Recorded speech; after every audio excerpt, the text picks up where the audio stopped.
Hola, ¿qué tal? ¿Cómo les va? Bienvenidos. Somos Salud en Todas las Políticas. Hace rato que no hablamos del PMO, el programa médico obligatorio, esta canasta de prestaciones médico-asistenciales que tienen que ofrecer las prepagas, las obras sociales. Claro, la pandemia nos pasó por encima, pero más que nunca en pandemia hay que hablar del PMO. ¿Qué pasó? ¿Qué pasa? ¿Qué debería pasar? Va a ser el tema de nuestro programa en el día de hoy para entender un poco cómo se ha impactado todo este sistema y todo este programa a partir del COVID y de todas las modificaciones que se han producido en nuestro sistema de salud. Vamos a hablar con gente que sabe y estudia además puntualmente cómo mejorarlo, cómo optimizarlo, cómo hacerlo eficiente en todos los sentidos. Pero antes, nuestra columna, el lado B con el doctor Gabriel Barbagalo. Gaby, bienvenido, siempre es un placer encontrarte. ¿Cómo estás? ¿Cómo te va, Milva? Bien, bien, muy bien. Vos sabés que hoy te traje un tema a propósito de que esta semana, el 31 de mayo, se celebra a nivel mundial el Día Mundial sin humo o sin tabaco, porque mejor dicho sin tabaco, después te voy a explicar por qué. El tabaco es Bueno, un hábito, el hábito de fumar tiene siglos de costumbre, el ser humano lo viene utilizando como método de esparcimiento, pero además también como una adicción desde hace cientos de años. Y realmente es un problema sanitario muy importante, ya que trae problemas, y no solamente en el aparato respiratorio, que es lo que rápidamente conocemos, el EPOC, la enfermedad pulmonar obstructiva crónica, sino también como productor de cáncer. Vos sabés que es el principal ujú. productor o causal del cáncer de pulmón, que ya hoy es por igual tanto en hombres como en mujeres, que se forma parte del 30% de todos los cánceres, el cáncer de pulmón, y que cada 10 personas que tienen cáncer de pulmón, 9 son o eran fumadores. Pero además también el hábito de fumar trae cáncer en las vías respiratorias superiores, en la boca, en la lengua, en los labios y también en la vejiga por algunos productos que posee los cigarrillos principalmente. Pero no es solamente eso, también producen trastornos cardiovasculares severos porque daña profundamente el sistema circulatorio, favorece la diabetes porque aumenta la resistencia del organismo a la insulina, favorece la producción de cataratas, el envejecimiento de la piel, altera fuertemente la salud reproductiva, ya que altera los ciclos menstruales, disminuye la fecundidad y la fertilidad. En los fetos de las mamás que fuman durante el embarazo es más común ver chicos con bajo peso, con malformaciones, trae trastornos en la lactancia, altera también la sexualidad masculina, tanto en su fertilidad como en las disfunciones eréctiles, y trae también problemas odontológicos. Pero también hay un problema serio, que es lo que se llama el humo de segunda mano o los fumadores pasivos, que son aquellos que no fuman pero conviven con personas que tienen el hábito de fumar y que sufren las mismas consecuencias.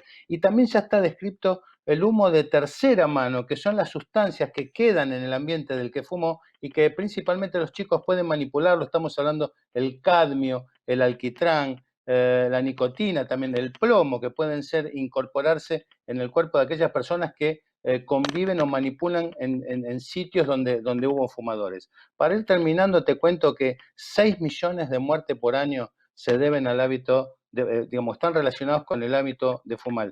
Y de ellas el 10% son personas que no fuman. O sea, fíjate la importancia del humo de segunda mano o del fumador pasivo.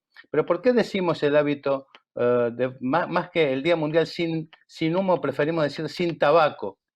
Porque hay otras formas también que el tabaco puede incorporarse en el organismo, que no es fumando, no solamente con humo. El tabaco en algunas culturas se puede mascar y eso trae problemas serios en la dentadura o cánceres en la boca o en el labio. Y también esto era más antiguo, aspirar, lo que era el rapé, pero también ahora apareció una nueva moda que es el vapeo.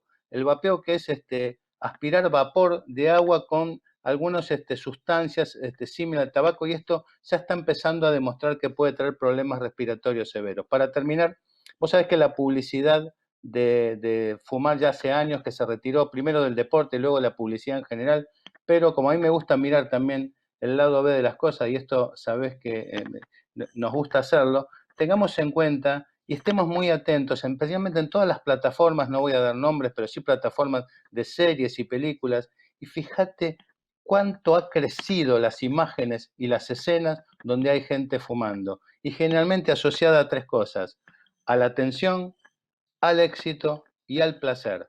tengamos en cuenta que eso puede ser también publicidad engañosa o publicidad oculta. Estemos atentos porque el hábito de fumar nos trae todos estos problemas que acabamos de decir. Me quedo a escuchar a tus invitados, Milva. Gracias, Gaby. Placer como siempre. Fumar es todo lo que no. Y lo que voy a presentarte ahora es todo lo que sí, porque vos sabés lo que están trabajando los médicos, el personal de salud en este tiempo, en los hospitales, en las clínicas, en todos lados, sin parar, sin descanso. Pero hay quienes se hacen tiempo para hacer algo más, además de curar COVID, de asistir a pacientes y de salvar vidas. Quiero presentarte a la doctora Soledad Hidalgo. Ella es médica del Posadas. Y a partir de la pandemia en el hospital precisamente fue donde comenzaron a hacer encuentros virtuales gratuitos y abiertos a la comunidad. Escúchala. Las charlas a la comunidad surgen como estrategias de trabajo nuevas e innovadoras en relación a que debimos reformular nuestras formas de contacto con la comunidad debido a la pandemia. El aislamiento social preventivo y obligatorio y la necesidad de disminuir la circulación de pacientes en el hospital y evitar el conglomerado de gente en los espacios cerrados hizo que tengamos que repensar. Las charlas son encuentros virtuales entre los equipos de salud del hospital y la comunidad de pacientes. Se hacen a través de plataformas virtuales, la más utilizada fue la plataforma de Zoom.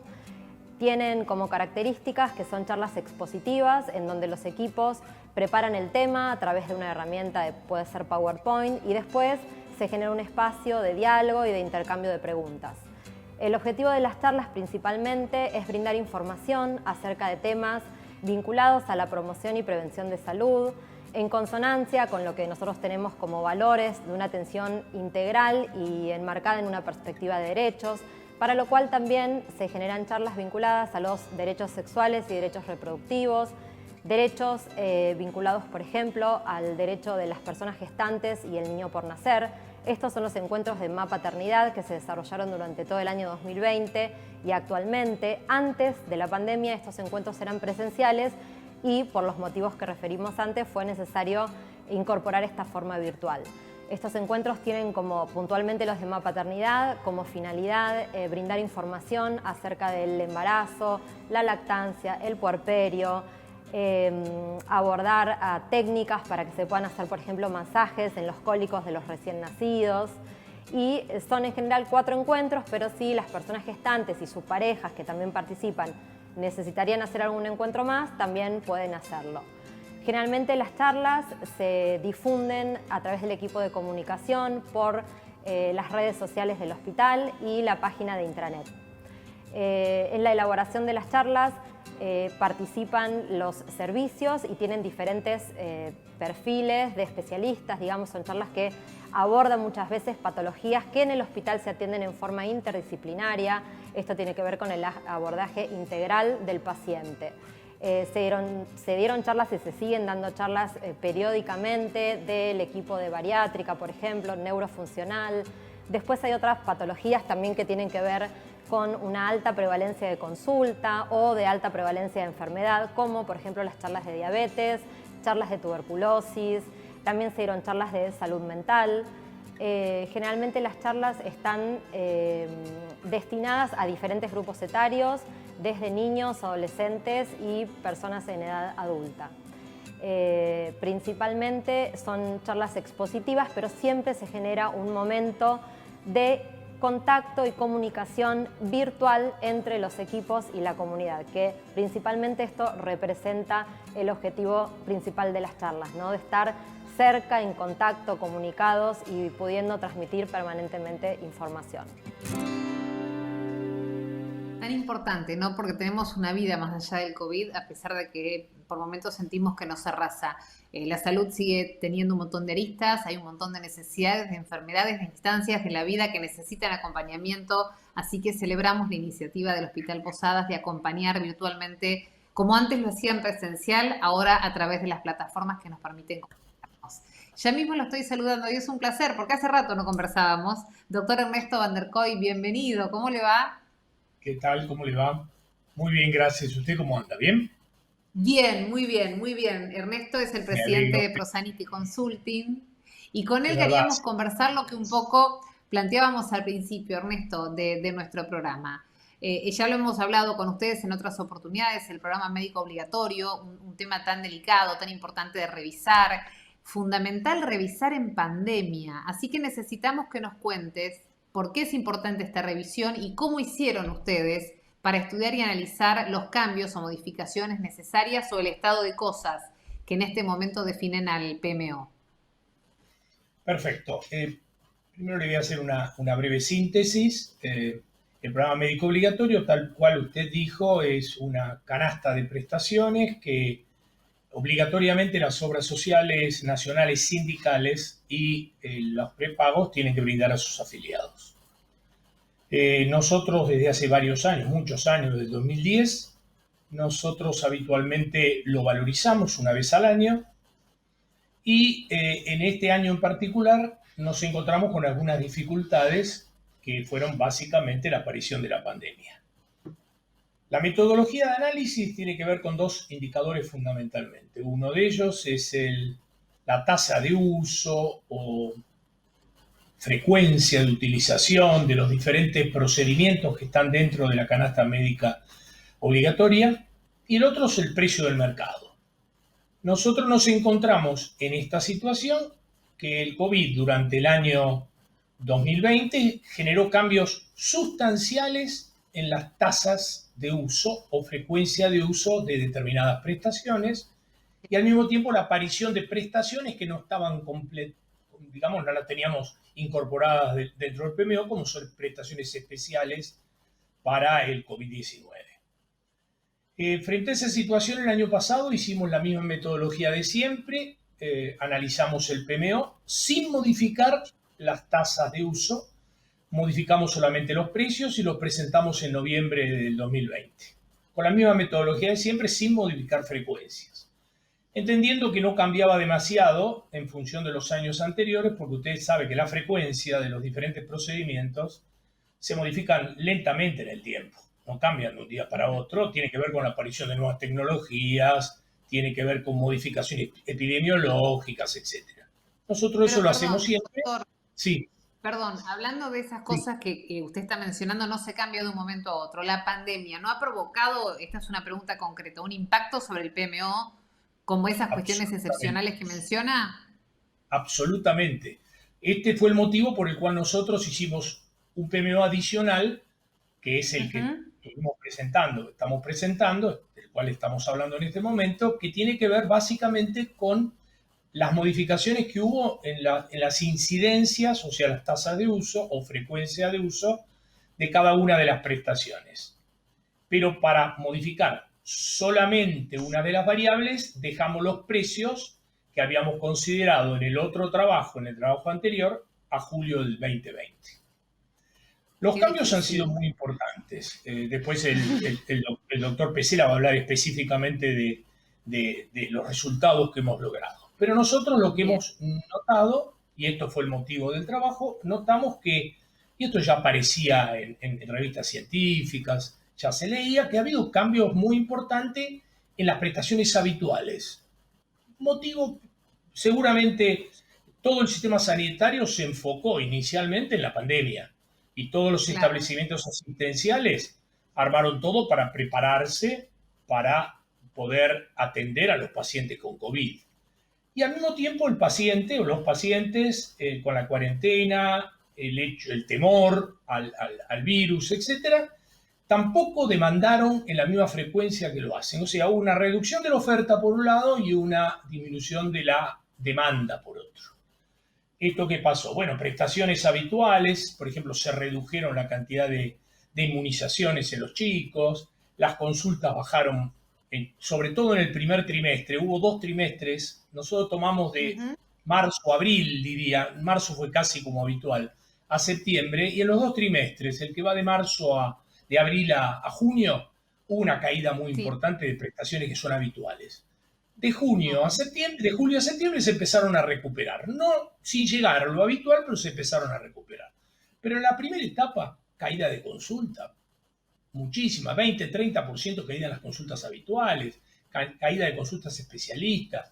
Como consecuencia de la caída de las consultas, sin lugar a dudas, menor cantidad de exámenes de laboratorio, diagnósticos por imágenes, etcétera, etcétera. Muchas menos internaciones,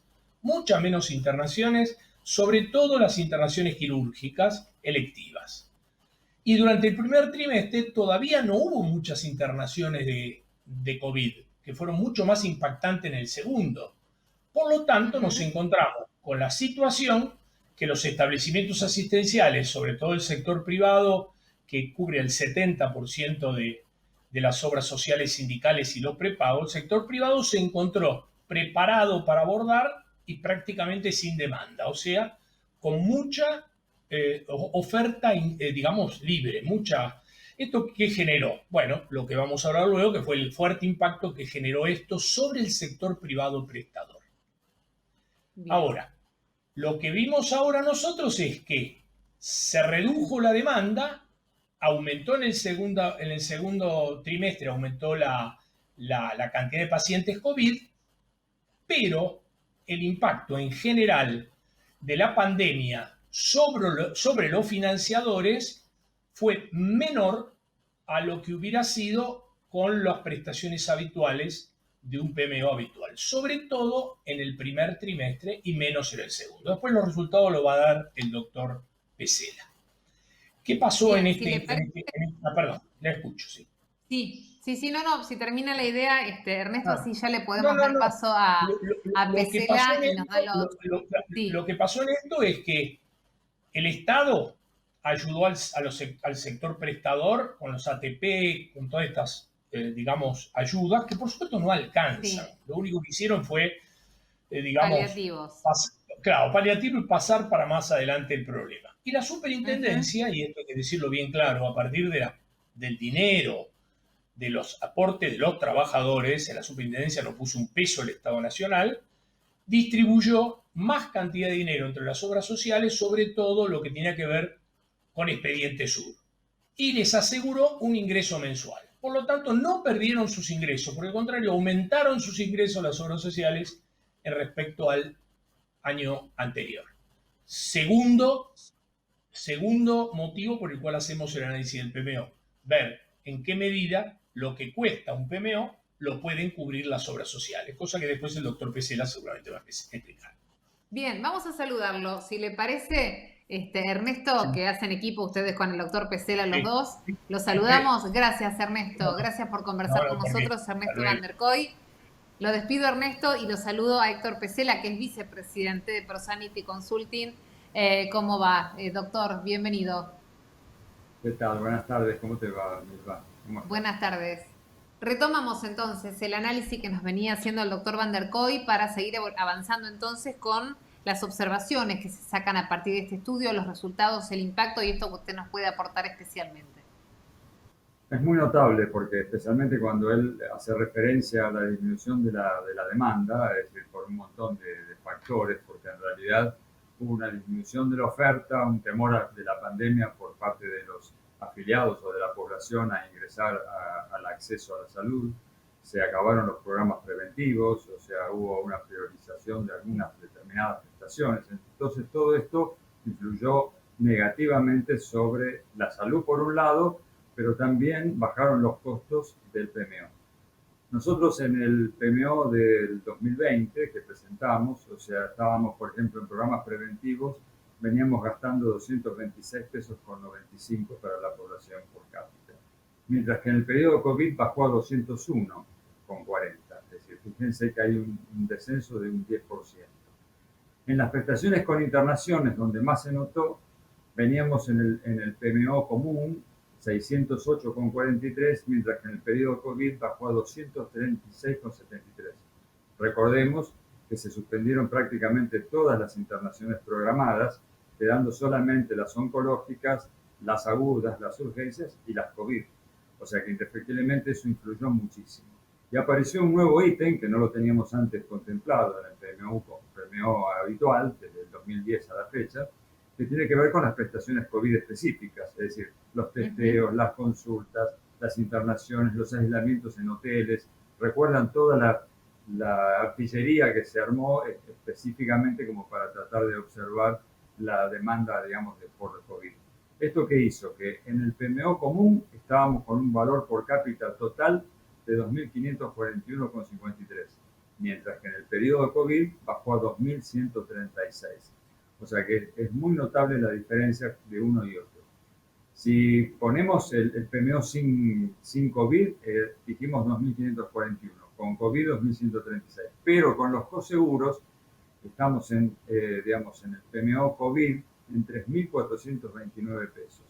Todo esto demuestra que durante el periodo hubo una disminución de las tasas de uso, como comentó recién Ernesto, de las prestaciones de gran demanda, una crecida desmedida de los precios de los medicamentos y descartables, o sea, todo lo que tiene que ver con la medicación y descartables específicos, tanto los que conocemos como EPP, todos los equipos de protección y los medicamentos específicos para la atención del COVID, más la postergación de aumentos en los aranceles.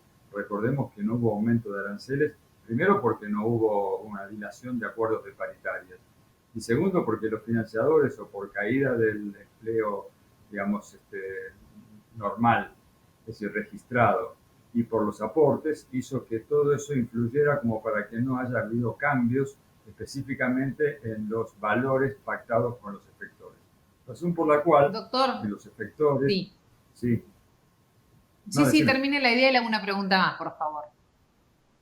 No, que los efectores notaron una diferencia, digamos, negativa, especialmente porque la mayoría de los pacientes internados, yo diría que más del 80%, eran pacientes COVID.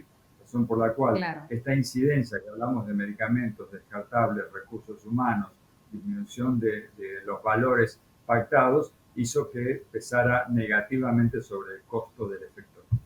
Sí, decime. Bien, tengo 2 minutos finales, doctor, para que me resuma el impacto en el paciente y lo que va a venir después. ¿Qué PMO nos espera?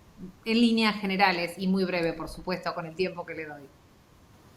Bueno, esto notablemente lo vamos a pagar de alguna manera. Primero porque ya lo estamos viendo, pacientes que llegan a la consulta en forma atrasada, digamos, o sea, porque no han podido hacer los estudios preventivos que correspondían o los controles que hacían habitualmente. Razón por la cual estamos viendo enfermedades oncológicas ya avanzadas con mayor costo de prestación. Cuando midamos seguro, lo que vamos a notar va a ser las prestaciones especiales, que son las que más nosotros llamamos, digamos, dentro de las que tienen la alta complejidad, y todas aquellas prestaciones con internación van a ser las que más van a pesar en el PMO nuevo, con o sin COVID, porque indefectiblemente ya ahora tenemos el arrastre después de 1 año y 2 meses de evolución de la pandemia, tenemos el arrastre de todo lo que venimos diciendo que tiene que ver que estuvo de alguna manera retenido y que ahora lo vamos a tener que empezar a brindar a los pacientes que se fueron postergando. Así que el peso que esperamos, nosotros bajamos más o menos un 10% y pensamos que va a aumentar en un 35% el costeo del PMO, digamos, para la nueva etapa. Perspectivas difíciles, sin dudas. Doctor Pesela, muchísimas gracias a usted también por este contacto. No, es un gusto como siempre, y ojalá si uno pudiera explayarse más. Hay muchas obras sociales que quedan totalmente desfinanciadas para poder cubrir. Sí, lo sabemos. PMO. La gran mayoría, o sea, no se cubre el 74% de las obras sociales no pueden cubrir el PMO. Estamos hablando de una población, casi del 80% de la población general que tiene las obras sociales nacionales, provinciales y las prepagas. Así que va a ser un problema acuciante, sin ninguna duda. Lo vamos a analizar. Gran dato, doctor, ese último que nos ha comentado. Gracias, y con eso nos quedamos. Ha sido muy amable, doctor. Hasta la próxima. Es un placer. Hasta la próxima. Hasta la próxima. Un panorama difícil, ¿no? Post-COVID, en el presente y en lo que viene. Realmente los datos no son alentadores, pero queríamos acercárselos para tratar de entender entre todos, muchos números, ¿verdad? Pero para tratar de entender el impacto que supone en este programa que cubre la salud de todos los argentinos. Gracias por acompañarnos. Nos encontramos la próxima semana. Siempre es un placer.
ANDAR, Obra Social de Viajantes Vendedores de la República Argentina. Planes de salud para empleados en relación de dependencia, monotributistas y particulares. Solicita un asesor comercial al 0810 345 0184.